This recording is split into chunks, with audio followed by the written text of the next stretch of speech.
안녕하십니까. 기독교 한국침례회 진리교회를 섬기는 임원주 목사입니다. 오늘 이 시간은 생소하겠지만 캐나다 연합교회라고 하는 캐나다의 개신교 대형 교단이 있습니다.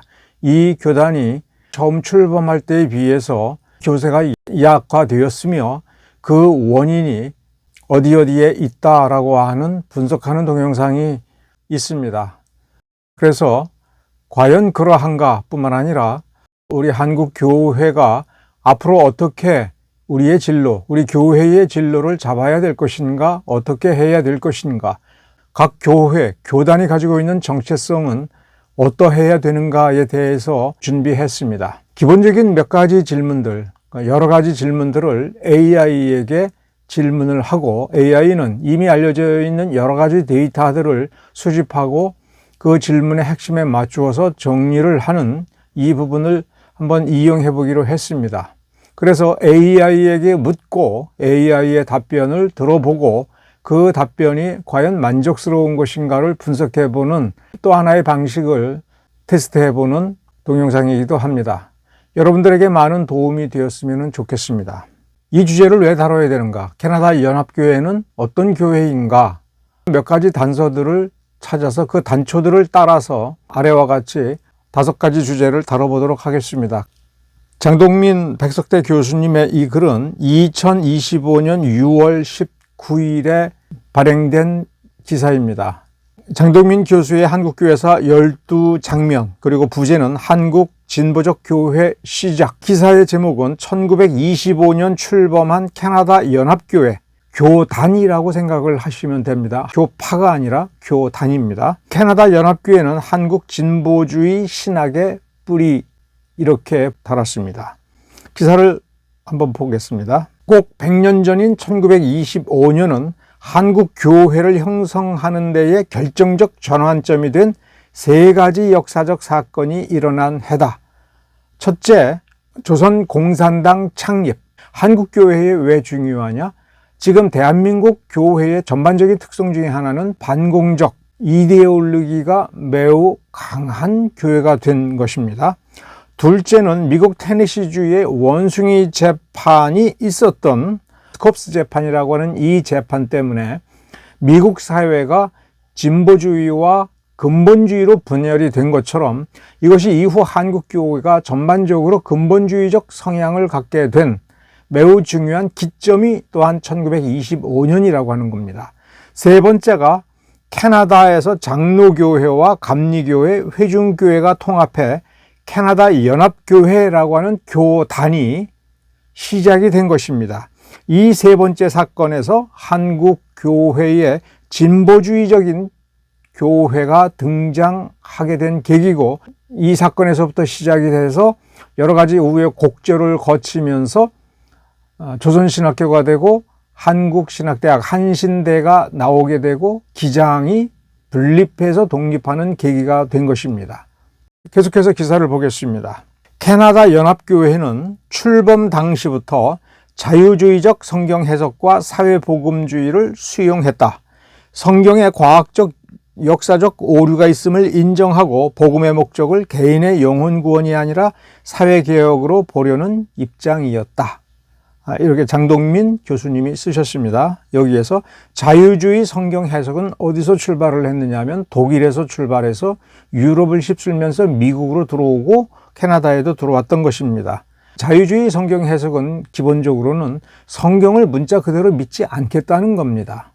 성경에서 제시하는 기적 사건을 그대로 믿지 않겠다는 것입니다. 자유주의는 전통적인 기독교 신앙을 거절한 것이냐라고 할 때 실제로 얼마만큼 거절할 것이냐, 어떤 식으로 성경을 해석할 것이냐는 것은 편차가 대단히 크기 때문에 일괄적으로 받아들일 수는 없으나 전통적인 문자적인 성경 해석과 충돌을 일으키는 것은 사실이고 과학주의적인 어떤 사고방식을 성경 해석에 도입하고 고고학적 증거자료를 내놓아라, 기적을 믿고 싶으냐 입증해봐라 라고 하는 기본적인 태세를 수용한 것입니다. 이것이 모든 교회가 그렇게 했다는 것이 아니라 이 사회 분위기가 그렇게 되었다는 것입니다. 그러면서 사회개혁이라고 하는 측면을 교회들이 받아들여서 단일 교단을 만드는 작업을 했다 하는 것입니다.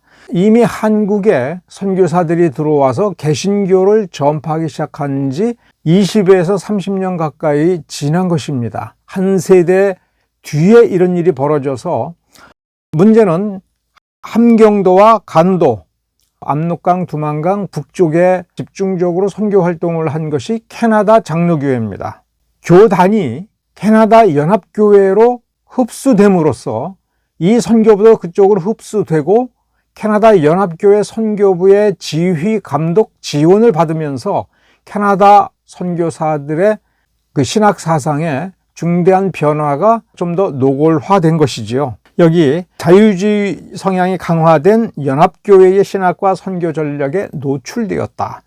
그 다음, 그러면 구체적으로 누구냐 할 때 윌리엄 스코트라고 하는 선교사가 28세의 젊은 나이에 한국에 파송된 겁니다. 그래서 담대히 자신의 사상을 가르쳤습니다. 적극적으로 그렇게 가르침으로써 한국 교회의 경직된 상황을 답답해하던 똑똑한 젊은이들이 이 윌리엄 스코트 선교사에게 환호하고 적극적으로 호응하고 윌리엄 스코트의 사상을 받아들이는 일이 벌어졌다라는 뜻입니다. 자, 이런 젊은이들은 주로 함경도 출신이거나 함경도에서 목회 활동을 하던 이들이 그러하다. 그래서 한국 교회의 주류가 된 평양을 중심으로 한 미국 북장로교 선교사들과 한국인 목회자들에 대한 불만도 한 몫을 했다. 불만이 있었다는 것입니다.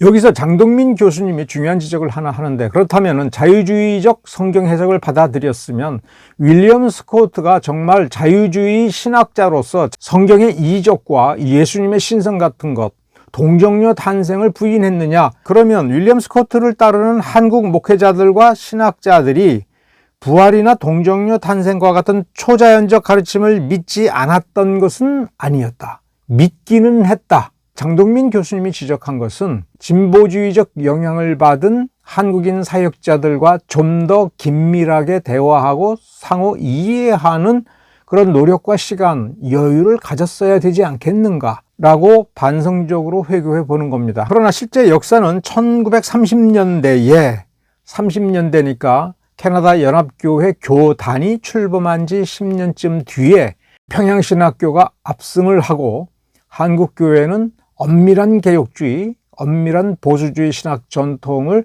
확고히 하기 시작을 했다. 그 뜻입니다. 그런데 여기서 장동민 교수님이 안타까워하는 이유 중에 하나가 이겁니다. 진보적 신학이 완전히 박멸되거나 섬멸되거나 없어진 것이 아니라 평양신학교가 문을 닫은 뒤에 1940년 조선신학교, 즉 현재의 한신대를 세우게 됐습니다. 소수파였지만 독자적 세력을 형성하였고 감리교, 감신대와 더불어 진보적 신학을 연구하고 가르치는 교단으로 발전해 갔다. 1960년대의 토착화 논쟁, 1970에서 80년대의 민중신학, 에큐메니칼 운동, 종교 다원주의를 이끌며 진보 목소리를 냈다. 여기에서 장동민 교수님의 용어가 조심스럽게 진보주의와 자유주의를 구분하는 것이 좀 더 명확해지죠. 한국교회 안에 진보적 교회와 보수적 교회의 성립과 변화의 역사는 하나님의 선하신 인도하심과 인간의 미련함이 얽혀 형성된 역사다. 기독교와 자유주의를 구분한 것은 하나님의 선물이다. 긍정적 측면이죠. 그러나 회한도 남는다라고 하면서 그러면 자유주의를 받아들였어야 되느냐 하면 그 뜻은 아닙니다. 평양신학교에 대해서 불만을 가졌던 그 불만이 무엇인가? 타당한 것은 아닌가?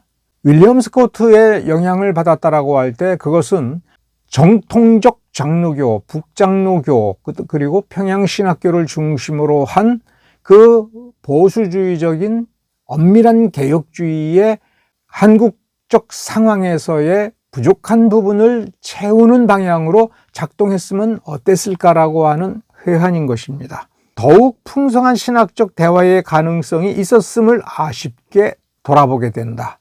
더욱 풍성한 신학적 대화의 가능성, 긴장과 갈등이 건강한 정도로 유지될 수만 있으면 좀 좋은 측면도 있었지 않겠느냐라는 아쉬움이죠. 왜냐하면 사회개혁이라고 하는 그 측면을 생각하여 캐나다 연합교회가 출범했다고 하지 않았습니까? 그러면 캐나다 연합교회가 당시 현실에서 이 사회를 복음으로 적극적으로 돌보고 제도를 손보고 문화와 정치 시스템에서 뭔가를 해야 된다라고 하는 이 측면이 좀 더 수용되었어야 하고, 그것이 평양신학교를 중심으로 한 정통적 한국 장로교단 분위기에 이런 것이 좀 있었으면 어떨까 하는 회한이 아닌가 합니다. 그리고 최종적으로는 장동민 교수님이 명시한 것이, 그 결과로 보수와 진보 모두 이념에 갇힌 채 상대를 신학적 적으로 간주하게 된 것은 안타까운 일이다. 신학적 적, 원수로 여기는 것은 안타까운 일이다. 뭐가 부족한 겁니까? 포용의 자세. 이것이 캐나다 연합교회를 다뤄야 될 긍정적이고 좋은 측면이 되겠죠. 좀 더 구체적으로 캐나다 연합교회에 대해서 살펴보겠습니다. 위키백과를 찾아보면 이렇게 나와 있습니다. 캐나다 연합교회는 1925년 캐나다의 감리교회, 장로교회, 회중교회를 통합한 연합교회다. 세 개의 교파, 교단들이 통합하여 하나의 교단을 형성한 것입니다. 자, 여기에서 회중교회는 그렇다고 치고 장로교회와 감리교회가 서로 통합한 겁니다. 장로교 칼빈의 예정론과 웨슬레이의 예지 예정론이 충돌하며 물과 기름처럼 섞이지 않는다라고 하는 이미지를 가지고 계신 분이 대단히 많을 겁니다. 그런데도 이들은 하나의 교단이 됐습니다. 어떻게 이럴 수 있지라고 생각해 볼 필요가 있는 겁니다. 그런데 여기서 세계개혁교회 협의회, 좀 느슨한 형태로 장로교 중심으로 해서 개혁주의를 추진하는 교단들이 모여서, 국제적으로 모여서 만든 단체니까 전반적으로 칼빈 전통입니다. 여기에 회원으로 가입했습니다. 이 캐나다 연합교회라는 교단이.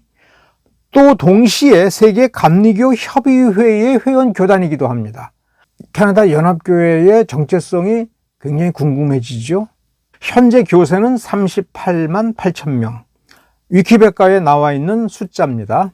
그런데 여기 웹사이트 www.united-church.ca 여기를 방문해 보면 이렇게 되어 있습니다. 여기 왼쪽 상단에 있는 것이 캐나다 연합교회의 공식 문장입니다. 오른쪽에 있는 이것은 1925년에 캐나다 연합교회가 창립이 되었죠. 교단이 만들어진 겁니다. 그로부터 100년 뒤인 2025년에 지금 해야 될 일이 무엇이고 2035년까지 어떻게 하겠다라고 하는 강령을, 일종의 위기감 속에서 미래지향적인 전략을 모색하고 일종의 모토로 제시하고, 그 상징이 지금 이것입니다. 이 상징의 의미를 좀 한번 생각해 볼 필요가 있습니다. Deep은 Deep Spirituality, 깊은 영성. 그 다음에 Bold는 Bold Discipleship, 담대한, 대담한 제자도. Daring Justice, 용기 있는 정의. 3단계 핵심 전략입니다. 영성을 깊게 하고 담대하게 제자도를 실천해서, 어디에서? 세상 속에서. 캐나다 연합교회가 출범할 때의 사회개혁적 관심사가 있었다고 하지 않습니까? 그 부분을 이렇게 살려내는 겁니다. 그 다음에 Daring Justice, 사회적 약자 보호, 인정차별 반대, 기후 정의 등을 위해 용기 있게 행동함. 좀 더 구체적인 전략 목표를 향하여 용기 있게 가서 정의를 실현한다. 그래서 영성, 하나님과의 개인적 영성, 신앙의 깊이만이 아니라 거기서 머물지 않고 사회로 확장하고 사회 제도를 개혁을 하고, 그래서 사회 정의를 실현하는 하나님 나라를 이렇게 구현하겠다, 이렇게 이해하면 되겠습니다. 위기의식과 혁신의 필요성을 자각하면서 이렇게 해야겠다라고 하는 각오로 결집을 한 것입니다. 과거의 유산을 계승하는 동시에 완전히 새로운 형태의 교회로 거듭나겠다. 더 협력적이고 더 유연한 공동체로 나아가겠다. 출범할 때는 100만 성도였습니다. 그런데 100년이 지나면서 인구도 굉장히 많이 늘었을 텐데 오히려 매우 줄어서 3분의 1로 줄어들었습니다. 그러면 연합에 대해서, 이 통합에 대해서 후회를 할 법도 한데 이 기조를 보면 통합은 잘했다. 근데 우리가 뭔가 부족했다. 그래서 통합할 때의 그 목표와 그 초심을 잃지 말고 전략적으로 여기에 좀 더 힘써서 통합할 때에 가졌던 각오를, 목적을 좀 더 적극적으로 추진하여 실현해보자라고 하는 긍정적인 이미지가 강하게 느껴지지요. 이런 점에서 교세가 100만에서 100년 동안 해보니 30만 대로 줄어들었다. 이 문제가 자유주의 신학 때문에 그렇다. 동성애를 옹호해서 그랬다라고 하는 단순하게 환원을 해서는 이게 설명이 안 되는 겁니다. 그래서 좀 더 객관적으로 들여다보기 위해서 이 동영상을 만들었다. 이 말씀을 한 번 더 드립니다. 토론토에 위치한 알파 한인 연합교회라고 하는 사이트를 찾았습니다. tkuc.org라고 하는 주소로 들어가 보면 이 홈페이지가 열립니다. 저는 이 교회를 잘 모릅니다. 전혀 모르고 캐나다 연합교회를 조사하다가 만났는데 홈페이지를 열고 들여다보는 순간 이 교회의 교세가 어떠하든지 이 교회는 홈페이지와 교회의 브랜딩, 우리 교회는 이런 교회입니다라고 하는 것을 상당히 모범적으로 잘 보여주고 있구나라고 하는 이미지를 느꼈기 때문에 그렇습니다. 왜 그런지 이 간단한 홈페이지를 통해서 보겠습니다. 여러분 주목할 것은 첫째, 여기에 자신은 어느 교단에 속해 있는지 그 교단을 확실히 인식하게 하죠. 요 바로 하단에 이 교회가 속해 있는 교단인 캐나다 연합교회가 어떤 교단인지를 먼저 이렇게 소개합니다. 그리고 일반적으로는 잘 알려져 있지 않은 1968년에 이반저리컬 유나이티드 브레드린이 일종의 형제교회 연합체죠.